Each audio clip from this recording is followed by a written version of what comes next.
नीयत भी झूठी है और जिसकी नीति भी झूठी है, उसका विरोध करना अंबेडकरवादियों का फर्ज बनता है, बाकी कोई करे ना करे। बीआरएसपी उसी रास्ते पर चलती है। हम किसी के सीबीआई के शिकंजे में नहीं फंसे। जो फंसे हैं वो राजनीतिक मूर्ख और गुलाम है। जो ईडी के चक्कर में फंसे हैं वो अपने साथ, जो परिवारवाद में फंसे हैं उनको तो मोदी छोड़ेंगे नहीं, लेकिन जो परिवारवाद में नहीं है उनका मोदी कुछ बिगाड़ भी नहीं सकते। इसलिए मोदी ने तो खुद अपना परिवार छोड़ दिया है। तो बाकी लोग भी अगर परिवार के साथ अगर लिप्त नहीं है तो एक नंगा आदमी दूसरे नंगे आदमी से ही डर सकता है, दूसरे आदमी से नहीं डरेगा। और इसीलिए बाकी राजनीतिक दल और नेता चुपचाप क्यों है, शरण में क्यों है? जो प्रॉपर्टी और परिवारवाद के साथ लगे हैं उनका हाल तो यही होगा, होना भी चाहिए, क्योंकि उनको सिर्फ और सिर्फ अपना परिवार और प्रॉपर्टी दिखती है।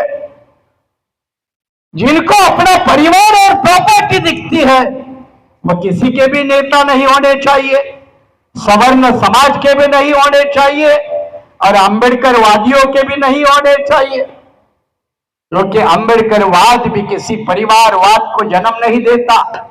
बाबा साहब की मूवमेंट किसी प्रॉपर्टी और परिवारवाद को पल्ले नहीं देती। और इसलिए बाबा साहब ने भी कभी अपने बेटे को यशवंतराव अंबेडकर को आगे करके नहीं कहा कि ये मेरा वारिस है, इसको कंधे पर लेके चलो। हमें बाबा साहब को समझने की जरूरत है और जिस दिन बाबा साहब को हम समझकर उनके रास्ते पर सही मायने में चलने की कोशिश करेंगे हमें सफलता मिलेगी। विश्वास रखना चाहिए। हमारे पास वो भरोसे की कमी है। एक दो भी ईमानदार सांसद या धारासभ्य पैदा हुआ तो पूरी असेंबली और पार्लियामेंट को हिला सकता है। क्या एक दो ईमानदार भी गुजरात में नहीं मिलेगा? मिल सकता है। तलाश जारी रखनी होगी, कोशिश जारी रखनी होगी और इसी कोशिश के दायरे में रहकर आज के सभा का आयोजन हमारे साथियों ने किया।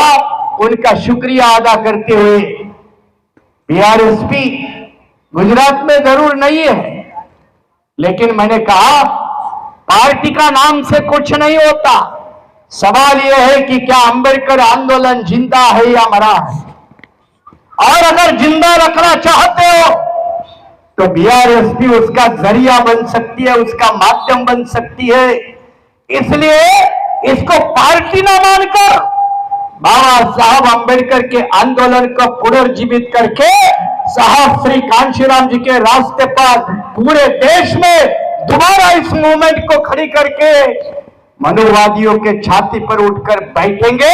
यही आशा और उम्मीद के साथ आप लोगों से तन मन धन की अपेक्षा करते हुए मैं अपने वाणी को विराम देता हूं। जय भीम, जय भारत।